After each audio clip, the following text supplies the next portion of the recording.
warahmatullahi wabarakatuh. Alhamdulillahi rabbil alamin. Alhamdulillahilladzi qad a'tana bi ni'matil iman wal islam wa khassana bi syari'ati sayyidina Muhammadin khairil anam. Nas'aluhu as-salamah minan niqab wal afata 'ala al-iman. Allahumma salli wa sallim wa barik ala sayyidina Muhammad alladhi unzila fihi al-Qur'an wa ala alihi wa ashabihi ahli al-fadli wal irfan, amma ba'd. Para jemaah Masjid Al-Mustafa dan seluruh takmir pengurus masjid serta kaum muslimin rahimakumullah, mudah-mudahan semua mendapatkan rahmat dari Allah Subhanahu wa taala. Amin Allahumma amin. Bersyukur kita kepada Allah, kembali kita dipertemukan dan dihadirkan di majelis yang sangat agung di waktu yang sangat mulia seperti ini. Dan kita niatkanlah untuk beriktikaf agar menambah keistimewaan dan fadilah keutamaan duduknya kita di tempat ini, dengan bersama-sama kita mengucapkan lafaz niat i'tikaf, nawaitu an a'takifa fi hadzal masjid sunnatan lillahi ta'ala. Dalam hati sengaja aku berniat i'tikaf di masjid ini sunnah karena Allah. Para jemaah yang dirahmati oleh Allah, pada pertemuan kita beberapa waktu yang telah lalu sampailah pembahasan kitab Adab Sulutil Murid, yaitu tentang tata cara orang-orang yang mau berjalan supaya selamat perjalanan yang menuju Allah. Kata Imam Haddad kemarin tentang menjaga hati dari penyakit hati. Sebagaimana jasmani badan kita ini ada penyakit, hati pun ada juga penyakitnya. Lalu kata beliau, wal yubaligh fi tanqiyati qalbihi alladhi huwa mawdi'u nazari rabbih. Hendaklah seseorang yang ingin selamat dari menuju kepada Allah, selamat di akhirat, selamat ketika dia berjumpa dengan Allah, memenuhi bersungguh-sungguh, wal yubaligh di situ fi tanqiyati qalbihi, mensucikan hatinya, yang mana hati tadi alladhi huwa mawdi'u nazari rabbi, dia tempat pandangan Tuhan, tempat pandangan Allah. Makanya dibagus-bagusi sesuatu yang dipandang oleh Allah.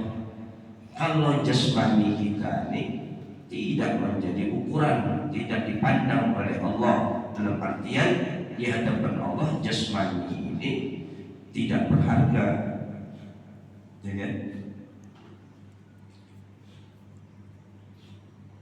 Minal maili ila syahwatid dunya, kepada yang cenderung ujar kita kepada syahwat yang dalam urusan dunia ini. Sesadang aja seperti itu. Wa minal hiqdi, dan daripada kedengkian, wal ghilli, sama aja itu sebenarnya, dendam, wal ghishi, daripada menipu, li ahadin minal muslimin, jadi seseorang daripada orang Islam ini, jauhkan itu, bersihkan sifat-sifat yang demikian. Wa minaz zanni su'i bi ahadin minhum, dan daripada berburuk sangka kepada mereka, jauhkan itu. Waliyakun nasihan lahum rahiman bihim, dan hendaklah dia menjadi orang yang selalu bernasihat kepada saudara sesama muslim tadi. Itu. Jadi di dalam Quran itu disebutkan Termasuk orang-orang yang selamat tidak mendapatkan kecelakaan adalah wal asri innal insana lafi khusr. Demi waktu kata Allah sesungguhnya mereka itu benar-benar dalam keadaan rugi. Illal ladzina amanu, kecuali maksudnya kecuali itu ada rugi karena ada harful istisnanya, pengecualiannya, huruf istisnanya. Berarti kata rugi mereka ini siapa? Alladzina amanu, illal ladzina amanu, kecuali mereka yang beriman. Ya Allah.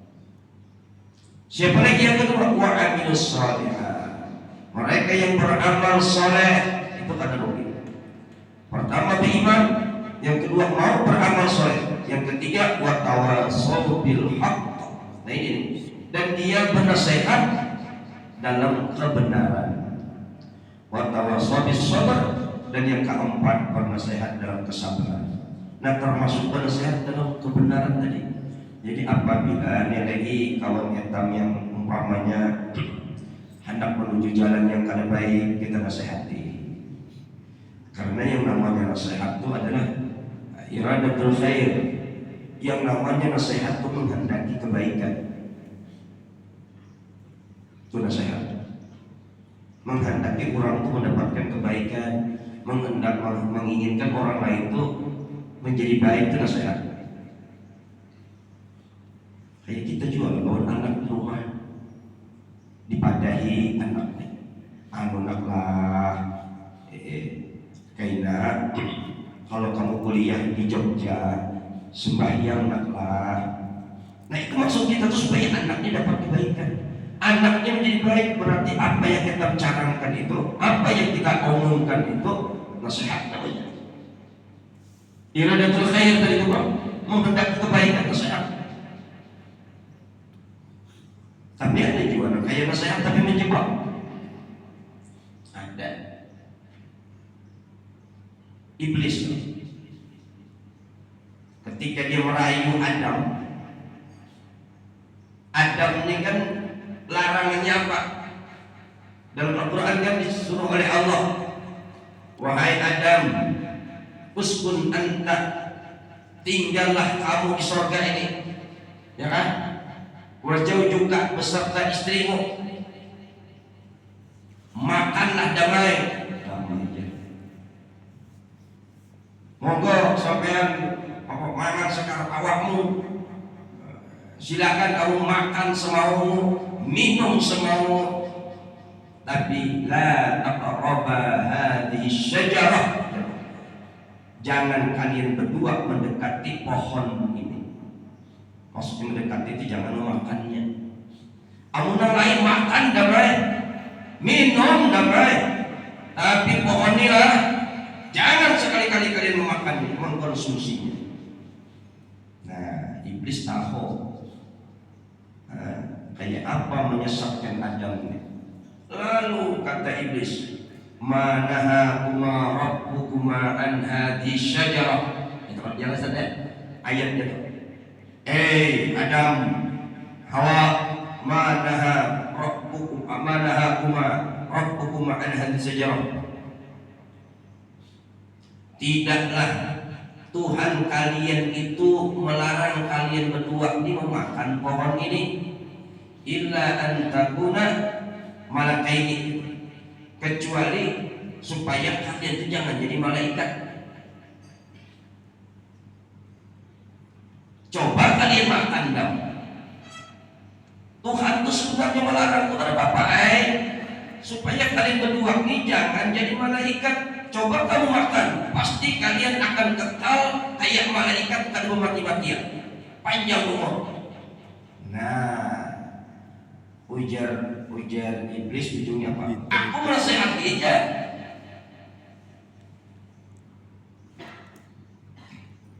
Lalu tergoda iya aja, kamu dimakan kita aja panjang umur, ada matian aja deh. Nah, itulah kelemahan manusia. Hendak panjang umur, di mau mati-mati. Jika kau hidup selama-lamanya, dikira nyaman kan? Hidup selama-lamanya itu kurang orang mati ya tinggal sumbangan aja lagi. Biar suge, ada nyaman juga itu. Hendak makan sayur, nggak ada sayur, duit ada. Maulah makan duit aja, nyaman lah makan duit. Makanya pakai sayur mati. Jadi nggak enak juga hidup sesadangnya aja. Tapi itulah manusia. Manusia ini maunya tuh jangan mati. Nah disitulah titik kelemahannya. Iblis berhasil, apalagi aku menasehati aja lah, aku madahi aja. Nina, kalau dimakan buah ini nih, makanya Tuhan melarang kalian supaya kalian ini jangan jadi malaikat. Coba cicipi, aku madahi aja. Jadi iblis sekali dimakan, walamma dzaqa asy-syajarah badat lahuma sawatuhuma. Nah, dalam ayat tadi itu, falamma dzaqa asy-syajarah, manakala keduanya mulai mencicipi, merasai daripada pohon tadi, ya syajarah itu pohon bang. Tapi kalau mungkin ada mau Hawa makan di pohon, maksudnya itu buah dari pohon itu, yang ayat itu kayak itu. Sudah dicicipinya, badat lahuma sawatuhuma, maka terpancunglah, nampaklah aurat keduanya. Nah, jadi pakaian-pakaian indah surga itu kada diizinkan Allah dipakai, terpancunglah, lepas, nampaklah aurat keduanya. Lalu dalam ayat itu tadi, suatu umat keduanya tadi mengambil daun-daun warakul jannah itu, daun-daun surga yang dekat dengan, ditutupkan untuk menutup daerah-daerah sensitif, menutup aurat daerah-daerah tertentu tadi. Min warakil jannah itu daun-daun surga. Makanya bahari komik, ada komik, kita membaca komik itu kisah Nabi Adam di surga, lalu digambar orang di dalam kartun komik tuh, bacaan bahari kan kayak gitu. Lalu gambar Nabi Adam itu pakaian baju daun. Hawa dilukis orang tuh pakai roknya dari daun. Dan kayak kami bahari juga kena perang-perangan tuh pakai baju diolahlah daun kopi itu disulam-sulam jadi topi. Kayak Tarsan tuh.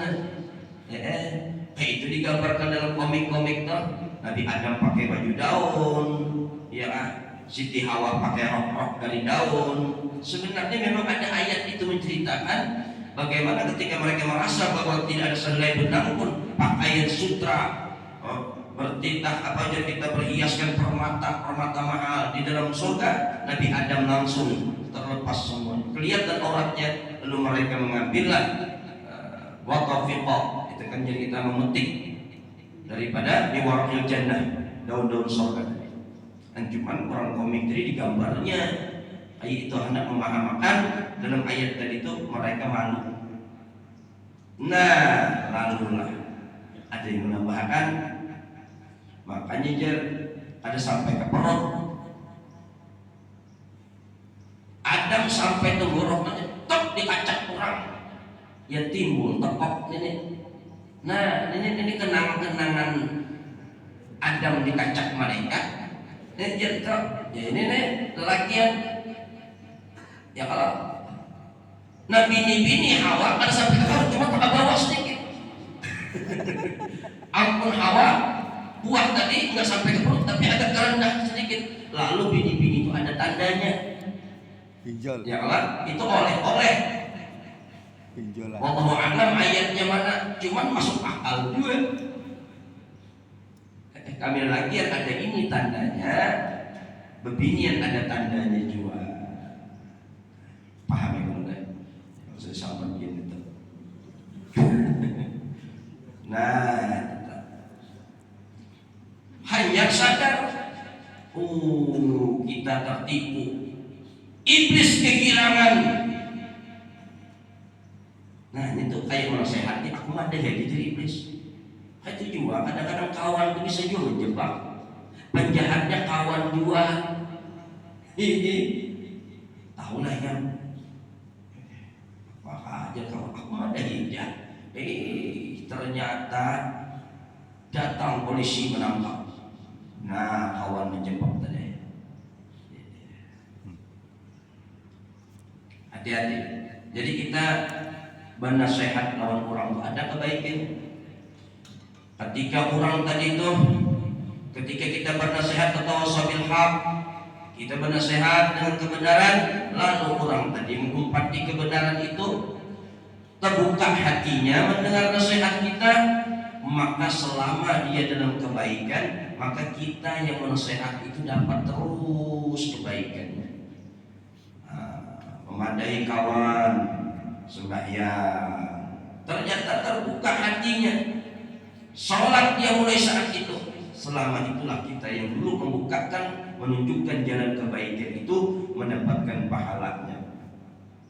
Kata Nabi, man dalla ala khairin falahu mislu ajri fa'ilihi. Siapa yang menunjukkan satu jalan kebaikan, maka dia mendapatkan pahala seperti pahala orang yang menggawi kebaikan itu. Ini bagus kita bernasihat itu. Rahiman bihim, dan hendaklah dia selain waliyakun nasihat lahum rahiman bihim, dan hendaklah dia menjadi nasihat, memberikan nasihat, penasehat terhadap mereka saudaranya sesama muslim. Rahiman, dan bersifat kasih sayang.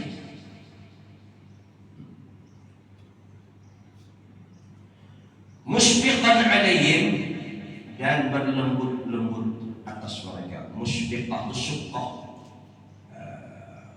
Syafiq itu adalah lembut hati, ya kayak penyayang juga. Makanya Rasulullah itu bahwa Abu Syafiqur Rahim lil yatim wal armalah. Dalam surah di dalam Maulid Habsyi, Rasulullah itu bahwa Abu Syafiq bapaknya yang sangat lembut, bapak penyayang. Wa huwa Abi Syafiqur Rahim. Rasulullah orang yang sangat lembut dan sayang kepada siapa? Lil yatim wal armalah, bagi anak-anak yatim dan rondo-rondo. Kanjeng Rasul itu orang penyayang, lembut, asih kepada anak-anak yatim dan yatim wal armalah. Armalah rondo. Itu beda apa? Beda antara janda yang ditinggal laki, janda yang dicerai laki. Ini sebetulnya beda. Ya. Rondo bojone sampun meninggal, ya. Yang udah meninggal itu sebetulnya armalah. Tapi kalau janda rondo yang cerai hidup, mutlaqah. Di sini banyak mutlaqah, banyak armalah. Kan ada kalau orang yang cerai hidup dan cerai mati gitu lah. Jadi kalau ada janda yang lakinya cerai tapi cerai hidup, namanya mutlaqah. Orang yang ditalak, mutlaqah itu ditalak, talak. Kalau yang lakinya meninggal, namanya armalah, jandanya itu. Nah, Rasulullah itu wa huwa Abu Syafiq Syafiqur Rahim. Rasulullah itu bapak. Ujar kita pelopor. Bapak yang sangat lembut dan penyayang lil yatim wal armalah, bagi anak-anak yatim dan rondo tadi. Jadi kita janda-janda. Makanya menyayangi janda itu kan besar pahalanya. Ya kan? Memang begitu. Tidak bisa dipungkiri. Cuman kan janda-janda yang rondo-rondo sing sepuh, yang sudah 90-an itu. Saya tuh kaget. Entah istri itu canda atau apa. Pokoknya dia janda kawin, ulun kawin akan terkajut-kajut kita kan. Nggak ada angin kalau hujan tiba-tiba begitu. Tapi dengan janda yang umur 90 tahun, ada ujungnya. Jadi sifat penyayang, ya kan? Harus ada kita mempunyai sifat itu bagi orang yang mau berjalan menuju Allah dengan keselamatan, bersifat-sifat penyayang tadi. Musyfiqan alaihim, dan berlembut-lembut dengan orang sesama muslim, saudara kita. Sebutkan dalam ayat salah satu sifat Rasulullah itu dan sahabat-sahabat Nabi, pengikut-pengikut Nabi lah, umatnya lah, disebutkan di dalam Al-Quran surah Al-Fath di ayat terakhir itu apa? Muhammadur Rasulullah walladzina ma'ahu asyidda'u 'alal kuffar ruhama'u bainahum. Ruhama' Muhammad itu utusan Allah dalam ayat ini. Walladzina ma'ahu, dan orang yang berserta dia bersama Nabi. Siapa masa itu? Sahabat-sahabat yang bersama Nabi.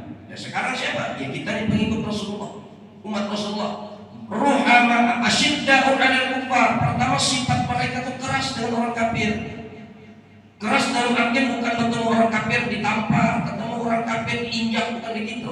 Keras itu dalam artian akidah. Kalau berhadapan dengan orang kafir, akidah kita harus kuat. Tidak boleh terpengaruh. Harus kokoh kita memegang prinsip lakum dinukum waliyadin. Bagi kalian silahkan kepercayaan agama kalian, waliyadin, dan bagiku agamaku. Harus begitu. Keras kita. Jangan hari ini sembahyang Jumat di masjid, besok tempat ke sebelah. Ini gado-gado namanya. Ini agama gado-gado orang. Kucing Inggris rasuk aja. Hari ini beribadah di sini, kira empat beribadah di sana. Gado-gado tuh gitu, kacang masuk, toge masuk, kates masuk, mengarahnya gado-gado. Agama ini empat, agama ini nggak bisa begitu. Urusan akidah tegas, lakum dinukum waliyadin. Bagi kalian monggo silakan beribadah menurut kepercayaan kalian. Waliyadin, dan bagiku adalah agama. Itulah toleransi. Ya kan? Kalau yang hari ini empat ibadah sini, empat ibadah sana, itulah toleransi namanya. Ya kalau tidak bisa dicampur begitu. Yang kedua, umat Nabi Muhammad dan Rasulullah itu sifatnya apa? Ruhama'u bainahum. Mereka saling pada kasihan. Ruhamah itu ya rahmah. Makanya ada masjid Ar-Rahmah. Ini banyak jemaah Ar-Rahmah. Masjid Ar-Rahmah itu masjid di KKI itu. Artinya masjid yang lambang kasih sayang. Siapa yang masuk masjid itu bakal kasih sayangan. Apalagi sesama umat Nabi Muhammad, Ruhamah, saling kasih sayangan bainahum, di antara mereka. Dengan orang kafir keras, tapi sesama kita harus saling sayang menyayangi. Melihat kawan bina ujar kita berkelakuan kada baik, tumbuh rasa sayang kita, hendak kita menasehatinya. Ada langsung biar terserah aja, mati kena selubang juga ujar. Melihat kawan tuh umpamanya di kampung tadi dibiarkannya, biar aja jadi mati kena selubang juga. Dan tidak ada sama sekali sifat sayangnya itu. Ya Allah. Nah, apa bedanya? Musyfiqan alaihim. Musyfiqan alaihim itu jadi kita rasa lembut, ya, rasa saling mengayomi. Dan sifat syukoh ini ada pada diri Rasulullah. Rasulullah itu yang sangat tinggi kepribadian di diri dia itu syukoh. Syukoh itu yang musyfiqan tadi, rasa dengan orang itu lembut, sayang. Mana buktinya? Rasulullah itu bersifat syukur. Rasulullah pernah satu ketika sholat zuhur, Sholat zuhur, Nabi cepat sholat zuhurnya. Biasanya Nabi itu panjang sholat, tapi pada saat itu cepat. Setelah selesai sholat, sahabat bertanya, ya Rasul, wah ini pendek-pendek kasih sembahyang sudah. Ujar sahabat, kenapa ini tumben? Biasanya kan agak panjang. Ini kenapa nih ada apa? Ujar sahabat, singkat banget sholat sembahyang kita ini ada apa? Ujar Nabi, ketika aku sholat, aku melihat ada anak kecil menangis. Ada anak kecil menangis, sedangkan ibunya ikut sholat di dalam sholat itu. Di riwayat yang lain, memang Nabi mendengar suara tangis bayi. Tangis bayi. Lalu ujar Nabi, ibunya ada. Aku khawatir ibunya itu nanti malu.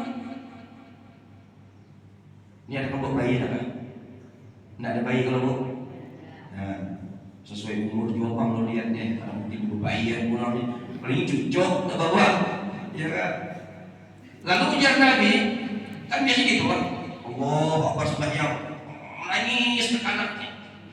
Kayaknya kan orang tuh pasti cangang ke ibu-ibu tuh. Bawa ke tanah, makanya anak itu jangan dibawa ke masjid, supaya jangan menjatuhkan harga diri ibu-ibu tadi, supaya ibunya itu jangan malu. Lalu Nabi mempercepat sholatnya. Masya Allah, kepedulian Rasulullah. Takut bayinya makin menangis, maka Rasulullah mempercepat sholat. Sampai ke situ Nabi itu memikirkan sifat sukoh dengan orang. Kemudian di mana lagi bukti Nabi penyayang?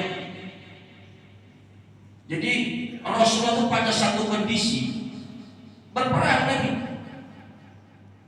berperang. Tapi Nabi di dalam berperang apa? Tetap memperhatikan agar kita SOP-nya. SOP itu apa? SOP, standar operasional apa? P itu tahu juga. Apa SOP itu? Jadi Nabi ketika berperang itu ada aturan main. Ada apa? Nggak sembrono gitu, nggak sembarangan. Terbukti ketika Nabi hendak berperang, Nabi melepaskan pasukan, Nabi berpidato dulu.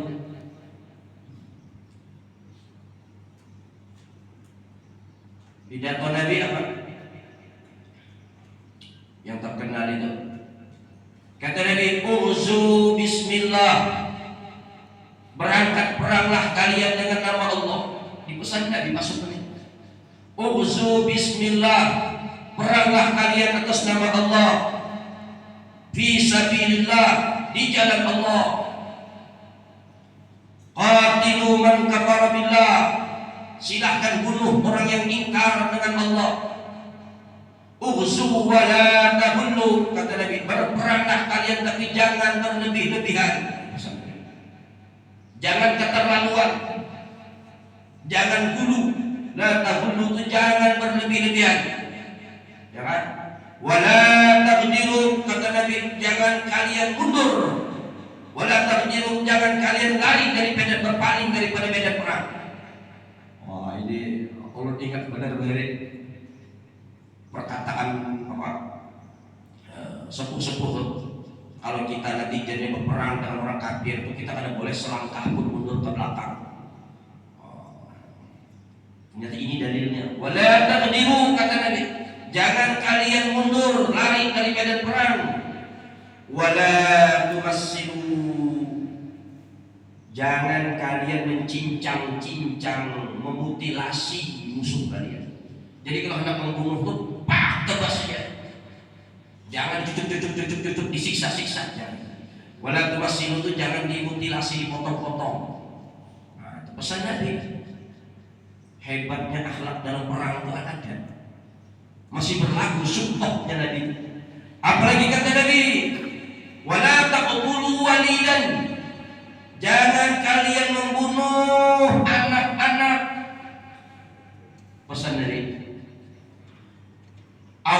kejahatan atau membunuh orang tua, jangan. Wala kabiran fanian, jangan membunuh nikuang sepuh-sepuh, boyok-boyok, orang tuha-tuha yang rintik-rintik, jangan dibunuh. Hebat Rasulullah. Wala mun'azilan bisaw ma'atin, jangan juga kalian membunuh rahib-rahib, pemuka-pemuka agama lain yang lagi beribadah di tempat ibadahnya. Hebat. Jangan kalian hancur tempat ibadahnya. Jangan kalian bunuh itu mereka, pemuka-pemuka agama mereka. Padahal beda agama. Yang dibunuh siapa? Man kafara billah, orang yang ingkar, yang kafir dengan Allah. Itu aja. Kenapa menyasar ke bini-bini? Kenapa membunuh anak-anak? Ya kan? Kenapa membunuh orang tua? Hebat, ada akhlaknya. Bahkan luar biasa, bukan hanya manusianya. Dipesankan lagi oleh Nabi, wala tughriqunna nakhlan, jangan membakar pohon-pohon kurma. Nah, taman-taman jangan dirusak. Adakah orang, pimpinan orang peduli macam begitu? Amun kita sikat, gas, hancurkan. Nabi tidak. Wala, janganlah kalian tughriqunna nakhlan, membakar pohon-pohon kurma yang sedang berbuah. Ya Allah. Jangan kalian menebang, jangan dirobohkan itu pohon-pohon kurma yang pohon kurma tadi. Wala tahriqunna, janganlah kalian, wala tuhriqunnaha, jangan kalian membakarnya. Wala taqtiru bahimatan, jangan juga kata Nabi kalian membunuh hewan-hewan ternak bahimah itu. Jangan dibunuhi binatang-binatang ternak. Wala syajaratan tusmiru, jangan juga kalian merusak pohon-pohon yang berbuah, bukan hanya kurma aja. Pohon-pohon yang lain yang berbuah pun jangan ditebangi, jangan dibakar. Pohon apa? Pohon rambutan, pohon elai. Pohon elai lah. Yang berbuah lah. Wala tahdimu bai'atan, janganlah kalian merobohkan bangunan. Orangnya aja, dan membunuh orangnya pun harus ada aturan, tidak boleh yang sampai memutilasi. Hebat Nabi. Ada lagi Rasulullah, bagaimana syufqahnya Rasulullah, syafiqnya Rasul, sifat pelembut sayang hatinya ketika Rasulullah menaklukkan kota Mekah, disebut dengan Futuh Mekah. Kan ada kalau kejadian Nabi menguasai Mekah. Nabi itu kan dari Mekah lari hijrah ke Madinah. Ya Allah. Ternyata 8 tahun Hijriah, tahun ke-8 Hijriah, sudah 8 tahun Nabi di Madinah, umat muslim, umat mukmin banyak orang beriman sudah. Lalu kembali ke Mekah. Fathul Mekahnya. Membawa pasukan 10.000. Ternyata kota Mekah dikuasai oleh Rasulullah, direbut kembali. Untuk Mekah itu kita pembebasan kota Mekah. Lalu di saat itu banyaklah orang Mekah dan Bahari menjahati Rasulullah.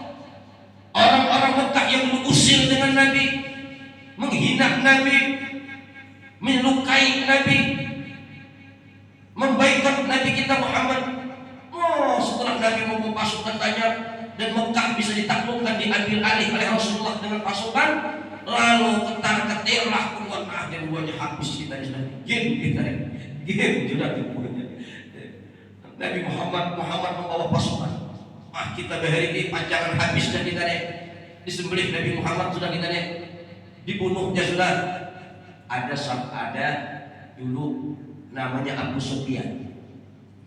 Abu Sufyan ini orang yang punya nama tinggi, tokoh pada waktu itu. Dulu termasuk juga Abu Sufyan yang pernah kita memperlakukan Rasulullah pada baik. Lalu Abu Sufyan ini orang terhormat di kampung situ, pemuka, itu yang paling takut. Ketika Nabi bisa berpuasa, Rasulullah sudah berebut Abu Sufyan ini, jadi kita ketar-ketir. Rasulullah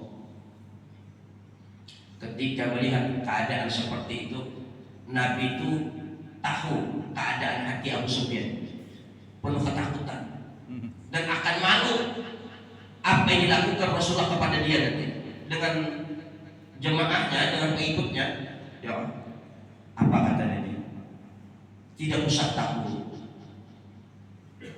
Hada yaumul marhamah. Berpidato Nabi, ini hari adalah hari kasih sayang. Ketika ditanya apa yang kau perbuat kepada penduduk Mekah, apa kata Nabi? Aku tidak akan mengatakan apa-apa kecuali aku mengatakan seperti apa saudaraku Nabi Yusuf. Karena Rasulullah ini kan keturunannya larinya ke Nabi Yusuf. Saudaraku pendahuluku Nabi Yusuf kepada saudara-saudaranya dulu yang pernah menceburkan dia ke dalam sumur, yang pernah membuang dia ke dalam sumur. Apa kata Yusuf di dalam Al-Quran dibandingkan? Qala la tasriba alaikumul yawm. Ujar Yusuf, hari ini tidak ada cercaan terhadap kalian, tak ada dendam untuk kalian. Ujar Nabi gitu juga. Sebagaimana dulu pendahuluku mengatakan itu, walaupun sebenarnya yang dulu itu membuang ke dalam sumur itu saudaranya ini, ketika mereka ketemu dan Yusuf berpuasa, Yusuf tidak menaruh dendam. Bahkan kata Nabi Yusuf, tidak ada dendam, tak ada cercaan, tak ada hinaan buat kalian hari ini. Wa antum mutlaqah, dan kalian bebas. Itulah Rasul mengatakan kepada orang-orang Mekah waktu itu. Tidak ada Nabi itu, mana Abu Sufyan, mana Abu Lahab, mana Abu Jahal, mana Abu Gosok, mana yang Abu kemarin tuh, yang dulunya kita Ahok sini. Tidak ada. Nabi bahkan ada syukur, diampuni Nabi. Bahkan Nabi katakan, siapa yang masuk ke rumah Abu Sufyan aman, Abu Sufyan aman. Yang masuk ke rumah Abu Sufyan pun aman. Nabi hendak memberikan ujar kita pemahaman bahwa kalian tidak akan diperlakukan hina. Itulah kehebatan Rasulullah. Namun kita mungkin mumpung nih, ayo semalam kamu mengganggu aku. Mana lagi buktinya? Nabi itu punya sifat syukur, musbiqan. Abu Syafir, bahkan Nabi itu kan makan daging juga, daging kambing Nabi. Bahkan Nabi itu senang makan kambing, itu adalah jeroannya dan sejenis kibit bagian hatinya. Makanya kalau mau kurban nanti, ada kurban kan? Kalau mau kurban, panitia tolong, kalau bisa kurban ini 7 orang umpamanya sapi lah, pisahkan yang 7 orang ini sapinya ini, ambil bagian hatinya itu, belah 7. Disunnahkan si berkorban ini memakan daging kurbannya sendiri, bukan daging kurban orang. Jadi umpamanya panitia itu, ini si Ahmad, Udin, Atul, Ati, nah itu karena Udin, Ahmad, Atul, Ati ini dapat daging tapi dari kurbannya sendiri. Disunnahkan itu memakan daging kurbannya. Dan kalau bisa bagian hati tadi, umpama hati itu kayak apa lebarnya seperti ini, umpama hatinya belah 7. Selipkan itu, karena itu memang dianjurkan. Nah Rasul itu makan daging, bahkan Rasul itu menyembelih daging kurbannya dengan tangannya sendiri. Makanya sunnah kalau adakah ibu kurban bu? Nabi yang menyembelih surah. Jangan mulai. Ya kan beda-beda juga. Menyembelih itu kan ada ahlinya. Ulun dikit disuruh orang ceramah dan menyembelih sapi. Hak berceramah belum? Lain ahlinya. Nih kawan-kawan ulun pian di grup kami itu sudah bertampai parang sudah sampai isunya aja tanya Rahman. Rahman itu kan satu grup sebelum di alumni apalah. Nih, tisu ini putus, jadi kayak silet, tajam mata pedang mereka. Ustaz Gusti panggil, adakah pedang? Ada nama kayak di grup dulu. Si itu aja ada yang pedang, parang cuma parangnya tumpul. Dibawa kemana-mana aja parangnya tuh. Maju dia sudah lain, dah kawan di grup tuh dia layau apa dia kadang-kadang. Tapi dia tumpul, berbisa itu ya. Ada bisanya kok. Jadi Nabi itu menyembelih kurbannya dengan tangannya sendiri. Nabi makan daging, tapi Nabi di dalam menyembelih binatang kurbannya ada aturannya. Allahu Akbar. Sifat penyayang Nabi itu di dalam memperlakukan binatang kurban itu ada. Apa itu di dalam ungkapan hadis Nabi itu?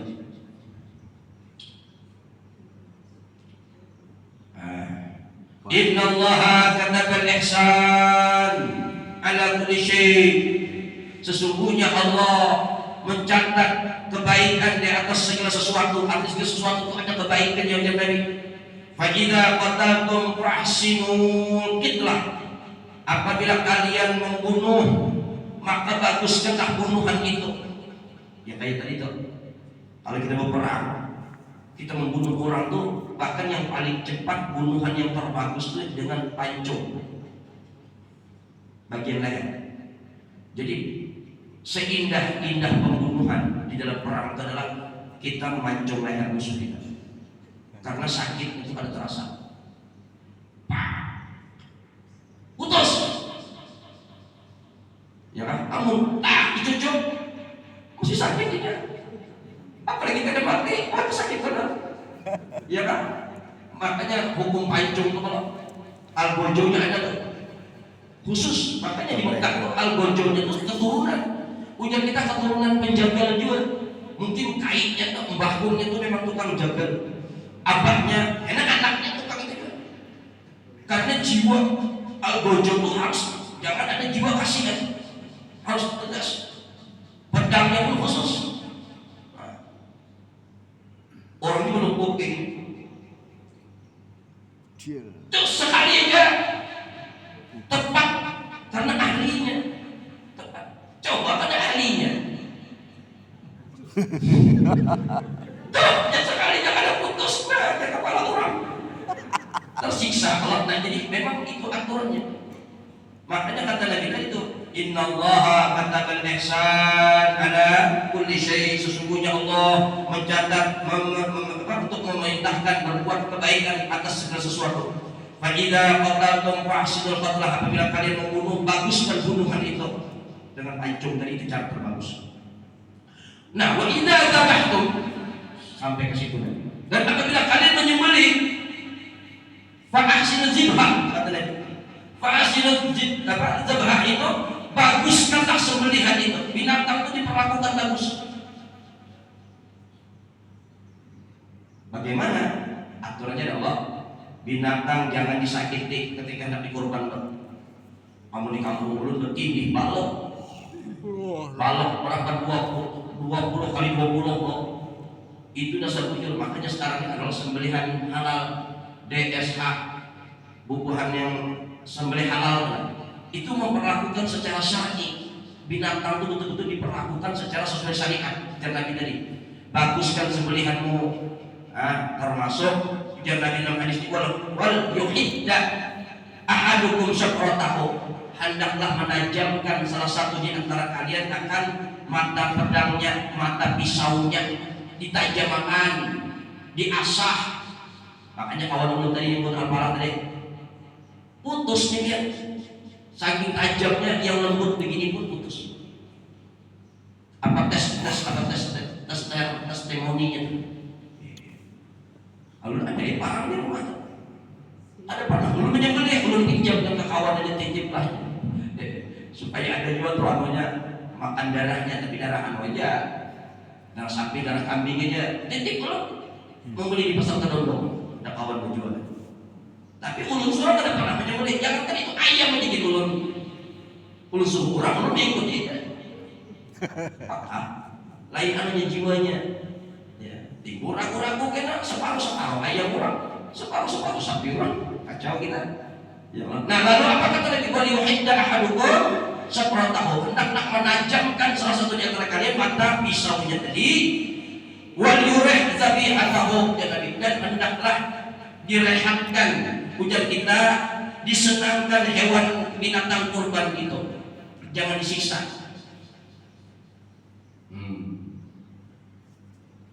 Makanya bubuhan yang sembelih halal tadinya merabahkan sapi itu keduanya.